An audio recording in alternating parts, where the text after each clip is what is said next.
j'espère que vous allez bien. Bon, comment vous dire que j'ai hâte que vous soyez tous et toutes là pour cette vidéo parce que comme je vous l'ai dit, je veux vraiment boucler ce big mois de janvier qui est super long avec une big session, vraiment un marathon, je peux appeler ça comme ça, d'un batch cooking et de meal prep. C'est comme je vous l'ai dit, on ne se retrouve pas pour 2-3 recettes de plats, de repas, non, pas du tout.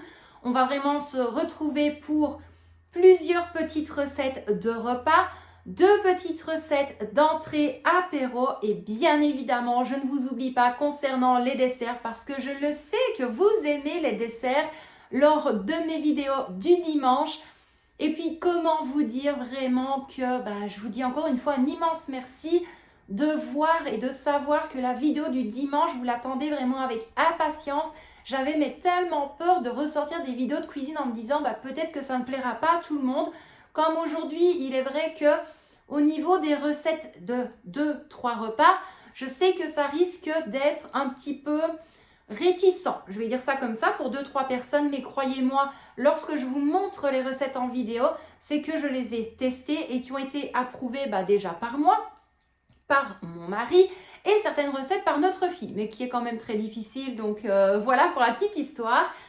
Mais donc voilà, j'ai essayé de faire au mieux pour ne pas vous sortir une vidéo trop longue parce que comment vous dire que la vidéo là qui vous attend d'à peu près 30 minutes, il y avait en tout et pour tout avant le montage presque 4 heures de vidéo. Donc comment vous dire le nombre de jours que j'ai dû bosser sur mon application de montage pour vous sortir une vidéo pas trop longue.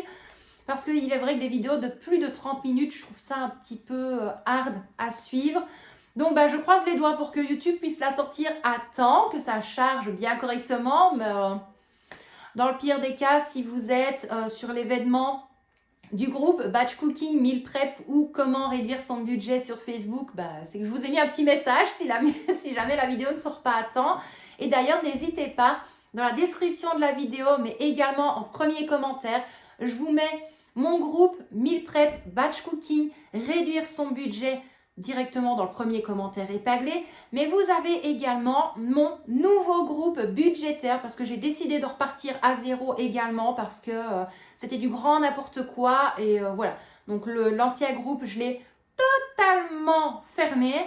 Donc je vous attends nombreux et nombreuses sur mes deux groupes. Vous avez également mon lien Instagram, mon lien Facebook. Bref, moi je vais vous laisser là pour aujourd'hui. Je vous laisse quand même avec toutes les images qui vous attendent.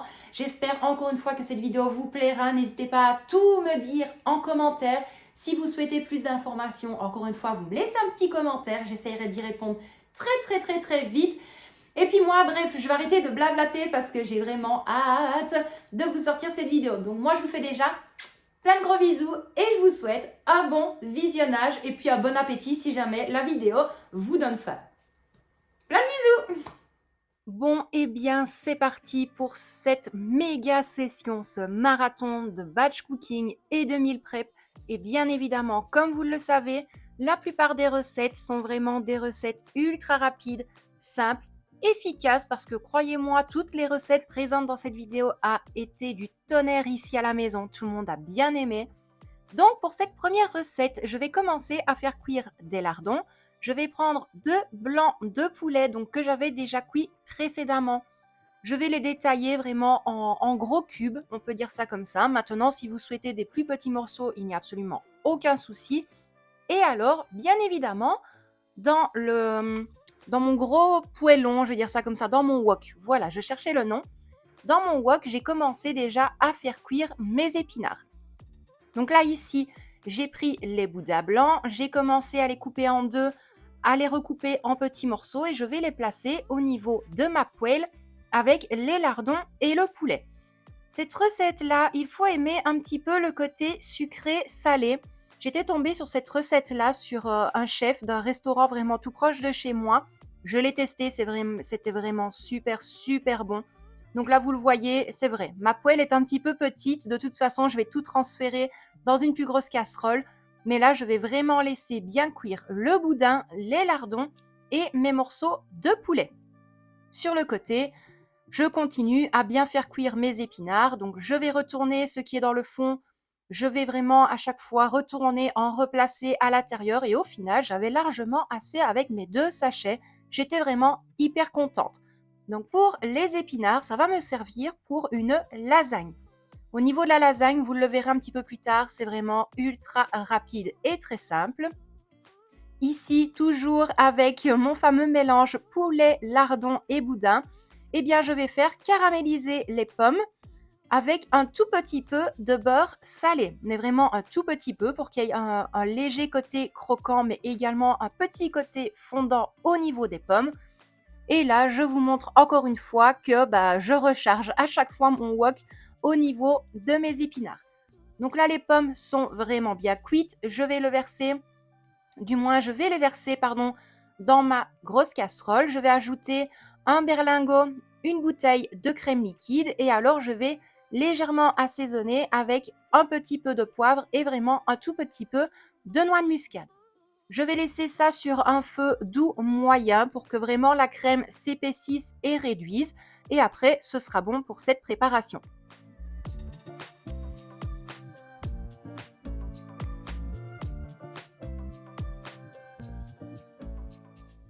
Là, ici, les épinards sont vraiment bien cuits comme je les aime. Donc, il reste vraiment un tout petit fond d'eau, mais ma foi, ce n'est pas trop grave.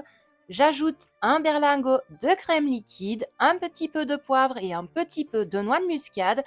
Et alors, je laisse la préparation sur un feu moyen, vraiment pour que la crème réduise un tout petit peu, parce que les épinards vont me servir pour faire une lasagne. Au niveau de la lasagne, je suis restée vraiment sur quelque chose de basique pour essayer un maximum de me fixer avec le retour de course que je vous avais montré lundi. Il y a peut-être des fois une ou deux petites choses supplémentaires, mais ça, je pense que ça ne change pas énormément de choses. Donc là, ici, je viens couper mes oignons vraiment en fines lamelles. Je les ajoute dans mon grand faitout avec un tout petit peu de matière grasse. Là, ici, je remélange mes épinards pour éviter que ça n'accroche. Au niveau de ma toute première préparation, là, ça va être bon, donc j'ai stoppé la cuisson. Ici, je vais prendre 3 filets de poulet que je vais détailler en grosses lamelles et ça va me servir pour le poulet basquez. Donc mon poulet, je l'ajoute avec mes oignons, comme ça pourra cuire bien tranquillement. Alors, je m'attends déjà à avoir des commentaires en me disant « Mais Laetitia, ce n'est pas la vraie recette du poulet basquez. » Non, ne vous tracassez pas. C'est vraiment une recette ultra rapide.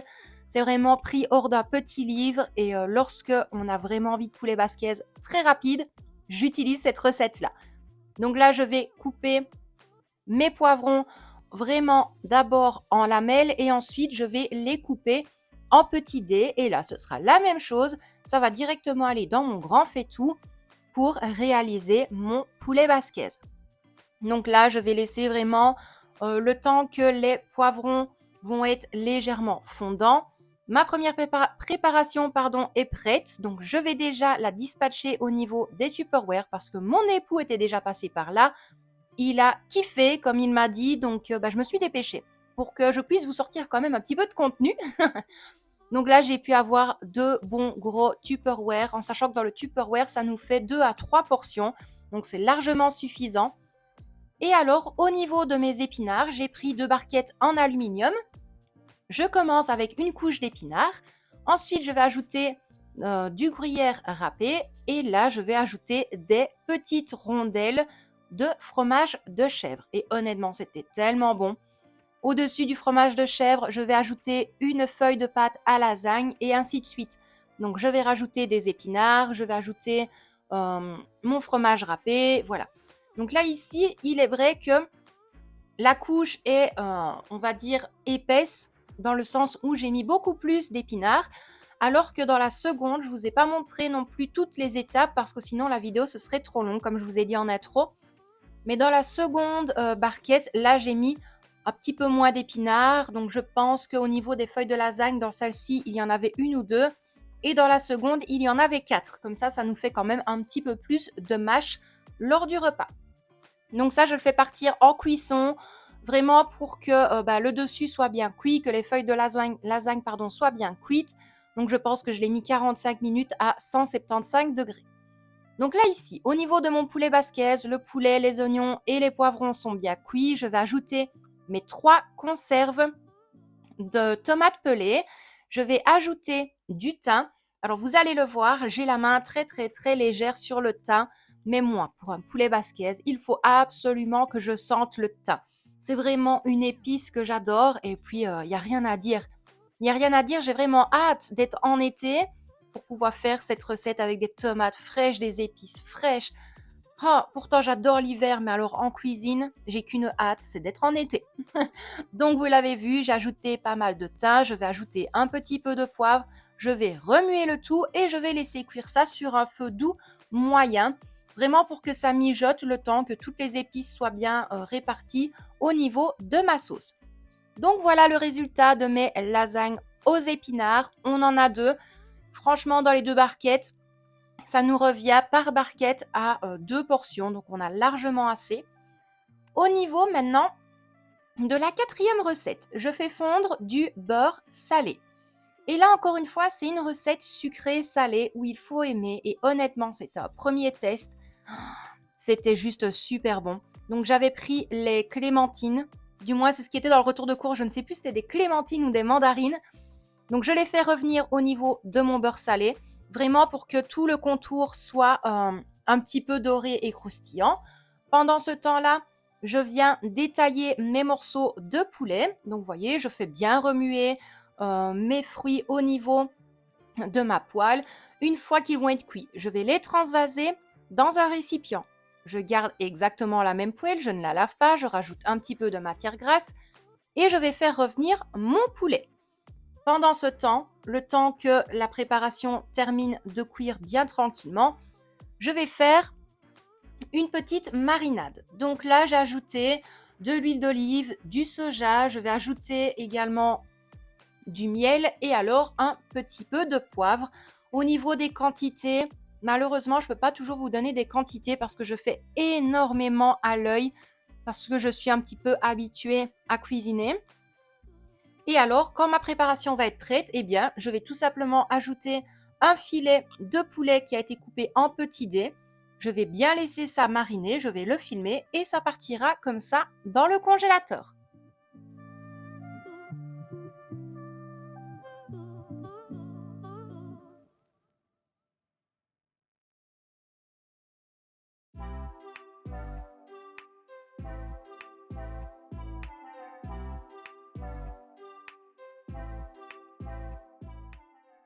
Donc là, on revient au poulet. Donc le poulet est bien cuit. Je vais le transvaser dans ma barquette où j'avais laissé mes clémentines ou mes mandarines, je ne sais plus du tout. Je pense que c'était les clémentines, mais j'ai vraiment un très gros trou de mémoire. Je garde bien évidemment la même poêle. Je vais ajouter une bouteille de crème culinaire. Et c'est ça que je vous ai dit, c'est vraiment un côté sucré-salé.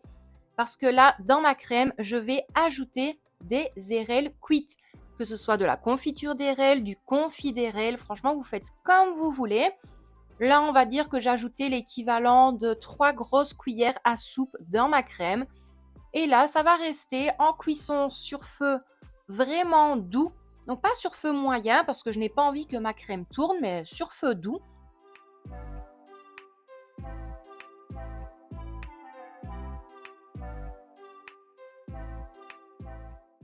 Et le temps que ma crème continue de cuire, eh bien, je vais prendre mes autres petits Tupperware pour transvaser mon poulet basquez version rapide. Donc là, au niveau des tout petits Tupperware carrés, j'ai vraiment été très étonnée parce que avec un seul Tupperware, ça nous fait 2 portions de repas. Je n'aurais pas cru honnêtement vu la quantité, mais ça nous fait quand même 2 bonnes portions de repas. Donc là, j'en ai pour 2, 4, 6 portions en tout et pour tout. Donc j'étais vraiment hyper contente là de voir que mes barquettes, mes Tupperware commencent vraiment à se remplir sur mon plan de travail. Je suis vraiment super, super contente. On revient à notre crème. Donc la crème a très, très bien réduite. Et là, je vais ajouter mon poulet et mes mandarines, clémentines. Je pense que vous avez compris. Je vais bien mélanger le tout. Et pour cette recette, c'est terminé. Et franchement, le petit côté acidulé des érelles avec le petit côté des mandarines clémentines qui ont été cuites avec le beurre salé. Ça donne vraiment un super goût. Donc avec cette préparation-là, j'ai pu faire 2 Tupperware et au niveau des 2 Tupperware, pardon, ça nous fait 4 portions. Donc franchement, hyper contente. Donc là, au niveau des recettes salées, donc vraiment pour les repas. Donc là, ça a vraiment été la première partie, ça a été les repas parce que c'était le plus long. Voilà ce que ça donne. Honnêtement, hyper contente. Là, mon congélateur est très très bien rempli depuis le début de ce mois de janvier. Mais alors, ce batch cooking là, waouh, c'est franchement hyper contente. Donc, j'espère que le mois de février continuera à très très bien se passer. Donc là, on est bon pour les repas salés. On va partir maintenant pour tout ce qui est entrée et apéro.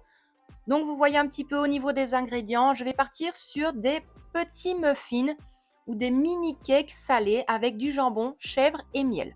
Donc là, je vais ajouter dans mon bol 2 œufs entiers que je vais bien mélanger. Je vais ajouter 100 g de farine. Je vais continuer à bien tout mélanger. Juste après, je vais ajouter 3 cuillères à soupe de crème épaisse. Rebelote, on continuera à bien mélanger la préparation. Et alors après, ce sera les dés de jambon. Je vais mélanger avec la cuillère à soupe. Et alors après, je vais juste détailler des petits morceaux de mon rondin de chèvre. Je vais tout placer au niveau de ma préparation de muffins salés. Je vais bien évidemment ajouter du miel. Et alors, juste après, je pourrai les transvaser au niveau de mon moule.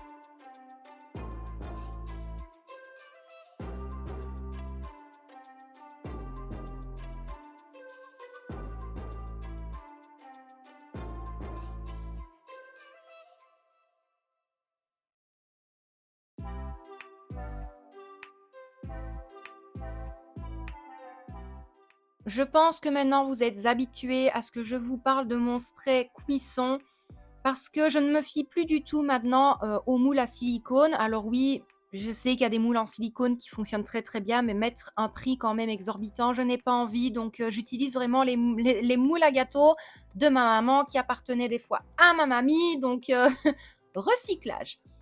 Donc là ici, j'ai pu vraiment faire mes 9 petits muffins salés. J'ai vraiment rempli à ras-bord. Je vais le faire passer en cuisson entre 30 et 35 minutes dans un four préchauffé à 180 degrés. Et alors, en déant cette cuisson, je vais m'attaquer à la deuxième recette salée. Et là, cette recette-ci, ce sera un cake salé à la viande pita. Oui, oui, oui. Honnêtement, c'était juste super bon. Donc pour cette préparation, je vais avoir besoin de 3 œufs que je vais placer directement dans mon bol, 200 g de farine, 100 ml de lait. Et au niveau de l'huile d'olive, on va dire que j'ai à peu près mis 3 bonnes cuillères à soupe. Donc je vais vraiment bien tout mélanger. Je vais prendre la viande gyros qui était au niveau de mon frigo parce qu'il me restait un sachet dans le congélateur. Donc je me suis dit, bah voilà, autant la faire passer, comme ça on est tranquille. Je vais tout mélanger au niveau de ma base pour le cake salé. Je vais placer ça dans mon moule à cake. Encore une fois, merci mon spray cuisson. Franchement, hyper contente d'avoir ce spray là parce que oui, ça a un coût, mais en même temps, quand je vois le papier cuisson que je peux user des fois lors de mes préparations, franchement, ce spray-là, c'est une pépite. Donc, je badigeonne tout mon moule avec mon pinceau. Je vais bien évidemment tout transvaser et ça partira en cuisson pendant 40 minutes dans un four préchauffé à 190 degrés. C'est la même chose qu'un gâteau. Vous vérifiez avec la lame d'un couteau. Si la lame de votre couteau ressort sèche, c'est que c'est cuit. Donc là, je suis vraiment partie sur 2 petites recettes d'apéro, entrée en général. Mais franchement, c'était juste délicieux. Donc là, ici, les petits muffins salés, vous voyez, ça se démoule, mais à la perfection. Alors, mon homme m'a quand même dit: «Est-ce que tu as essayé de faire des petits canards?» Non, pas du tout. C'était le fromage de chèvre, en fait, qui est ressorti un petit peu lors de la cuisson. Mais voilà, là, je vous le montre. D'ailleurs, je me brûle un petit peu les doigts parce que c'est encore un petit peu chaud, mais que ça se démoule vraiment hyper facilement. Et voilà ce que ça donne une fois que j'ai tout mis sur l'assiette. Donc vraiment hyper contente. J'en profite, je viens d'enfourner mon cake salé à la viande pita pour réaliser la recette du tiramisu. Là, je pense que je ne vais rien apprendre à personne parce que c'est quand même une recette connue mondialement, je peux dire ça comme ça. Donc là, moi ici, je vais avoir besoin de 6 œufs. Je vais séparer le blanc des jaunes et je vais battre les jaunes avec 80 grammes de sucre. D'habitude, j'en mets un petit peu plus de sucre, mais là, je me suis dit, c'est bon, hein, on va faire quand même un petit peu plus doucement au niveau du sucre quand même. Donc, je vais bien tout mélanger. Une fois que mes jaunes d'œufs mélangés au sucre sont vraiment bien mélangés, je vais ajouter mes 500 grammes de mascarpone. Pareil, on prend le fouet et on continue de bien mélanger la préparation au mascarpone. Et dès que ce sera fait, je pourrai battre mes blancs en neige.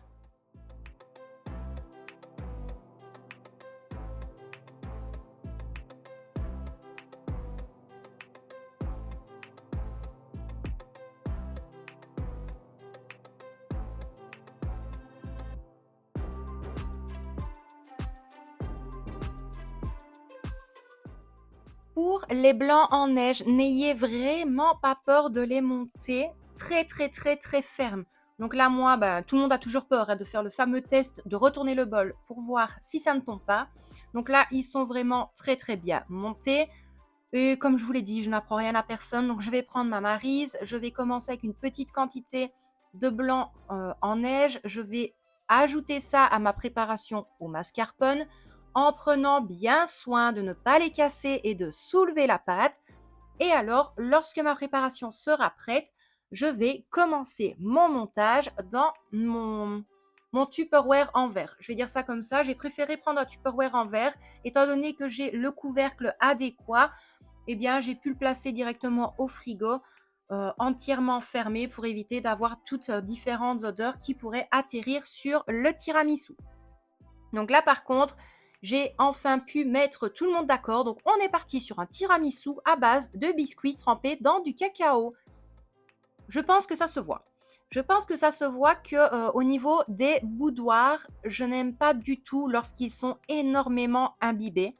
Donc, je trempe vraiment un côté, le second côté, et alors je les place directement dans mon Tupperware. Je vais ajouter une couche de mascarpone. Je vais refaire une couche de boudoir et terminer avec le mascarpone. Au final, vous allez le voir, je n'ai pas eu un gros Tupperware. Non, j'ai eu le gros Tupperware plus un autre petit moule en verre.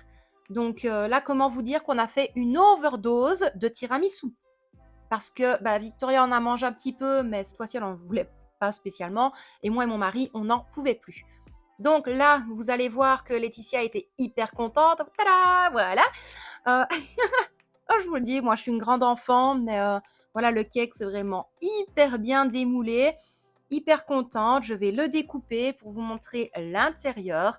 Et comment vous dire que celui-là, je ne vais pas vous le cacher, j'ai seulement pu sauver 6 petites tranches. On verra de toute façon à la fin de cette vidéo ce que j'ai pu sauver au niveau des entrées, apéros et des desserts. Mais franchement, cette recette-là, c'était juste super bon. Parce que comment vous dire qu'il n'y a pas besoin de rajouter plus d'épices parce que la préparation de viande, il y avait déjà toutes les épices à l'intérieur et c'était juste super bon. Vous le savez, si vraiment il y a quelque chose que je n'aime pas, je vous le dirai, mais là, c'était juste trop bon. Second dessert, un gâteau à la banane. Et pour ça, nous allons avoir besoin de 150 g de beurre fondu, de 150 g de sucre, de 150 g de farine, 4 bananes dont 3 que l'on va écraser et une que l'on va garder entière et 3 œufs entiers. Pour commencer, on va légèrement blanchir les 3 œufs avec le sucre. Soit vous le faites avec un fouet basique ou un fouet électrique. Vous faites vraiment ça comme vous voulez. D'ailleurs, si vous le voyez dans le coin supérieur gauche, on voit d'ailleurs ma fille qui est juste là. comme je dis, assistante des travaux finis des fois. Non, mais elle adore être là en fait quand je fais des gâteaux ou des pâtisseries. Bref, ce n'est pas le sujet de la vidéo. Donc là, je fais légèrement blanchir mes œufs avec le sucre. Une fois que c'est fait, je vais ajouter en une fois la farine, le beurre fondu et j'ai oublié de vous préciser qu'il faut un sachet de levure chimique. Moi, je n'en ajoute pas étant donné que c'est de la farine fermentante. J'ai déjà de la levure chimique à l'intérieur, mais si vous utilisez de la farine basique, eh bien à ce moment-là, il va vous falloir un sachet entier de levure chimique.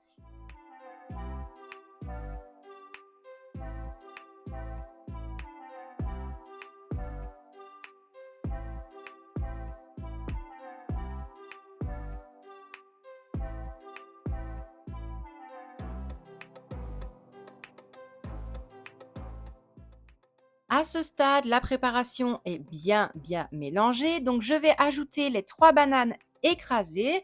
Encore une fois, on va juste fouetter un petit peu le tout pour que la banane écrasée soit bien mise au niveau de toute la préparation. Je vais prendre encore une fois mon moule en verre. Là, franchement, à chaque fois, je speedais entre chaque préparation de vite le laver, de l'essuyer pour que je puisse l'avoir. Parce que entre les recettes salées apéritives et les recettes sucrées, c'est un petit peu compliqué. Donc, encore une fois, du spray de cuisson, mon passoire silicone, je badigeonne tout mon moule. Je vais transvaser ma préparation de gâteau à la banane à l'intérieur. Et alors, au niveau de la dernière banane, je vais bien évidemment enlever la peau, la couper en deux et couper 2, 3 petites lamelles, ça dépend comme vous aimez. Et alors je la placerai, du moins je placerai les lamelles de banane au-dessus de ma préparation. J'avais même d'ailleurs un petit peu peur que ça retombe, mais pas du tout, c'est vraiment resté sur le dessus, donc super contente. J'ai fait partir ce gâteau à la banane dans un four préchauffé à 180 degrés pendant 40 à grand maximum 45 minutes. Je le sais, je me répète, mais c'est comme dans toute préparation de gâteau. On vérifie la cuisson en plantant la lame d'un couteau. Si elle ressort humide avec de la pâte dessus, c'est que ce n'est pas cuit. Et si elle ressort sèche, c'est que le gâteau est cuit.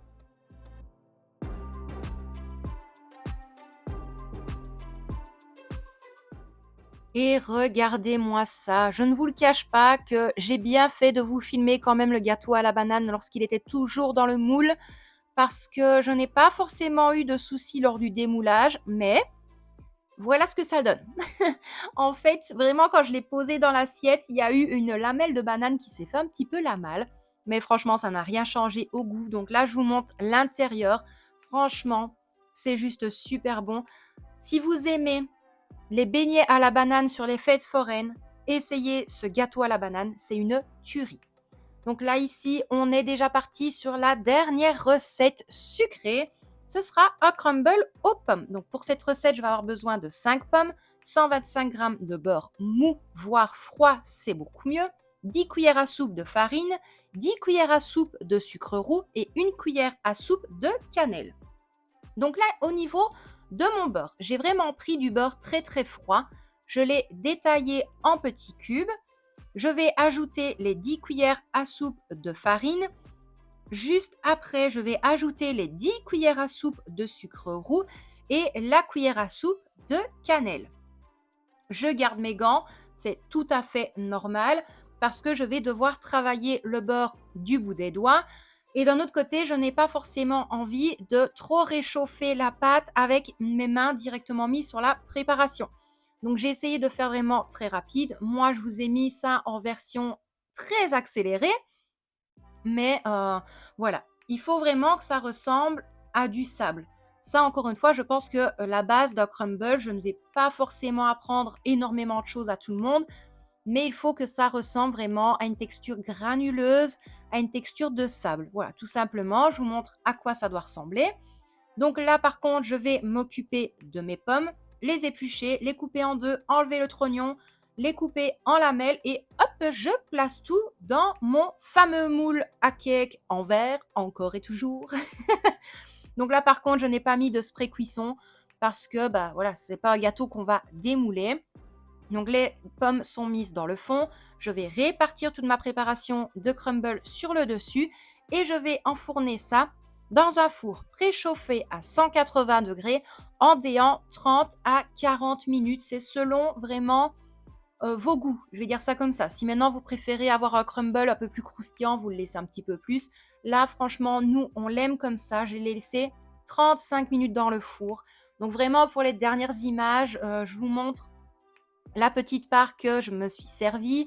Les pommes étaient vraiment hyper fondantes avec le crumble qui était vraiment entre deux. Le crumble qui était sur la base des pommes était un petit peu fondant, mais alors sur le dessus, c'était hyper croquant. C'était juste super bon. Donc bah voilà, moi je vais quand même vous laisser avec les dernières images de ce batch cooking. Donc tout ce qui concerne les plats salés, tout est déjà au congélateur. Les dernières images que vous allez voir, c'est vraiment ce qu'il me reste au niveau des entrées apéro et ce qu'il nous reste au niveau des desserts. Donc vous le voyez, il me reste quand même une grosse part de tiramisu, il me reste une grosse partie du crumble, 2 morceaux du gâteau à la banane, il me reste 3 muffins salés, jambon chèvre miel, il me reste 6 tranches de cake salé à la viande pita. Et pour terminer cette vidéo, je vous laisse avec l'image de l'intérieur du tiramisu pour que je puisse quand même vous montrer qu'il se tient à merveille. Donc moi, j'espère vraiment que cette vidéo vous a plu. Encore une fois, vraiment un immense merci à vous d'être là à chaque fois, tous les dimanches. J'espère que vous serez là encore et toujours. Moi, je vous envoie d'énormes bisous et je vous dis à très vite dans une prochaine vidéo. Plein de bisous!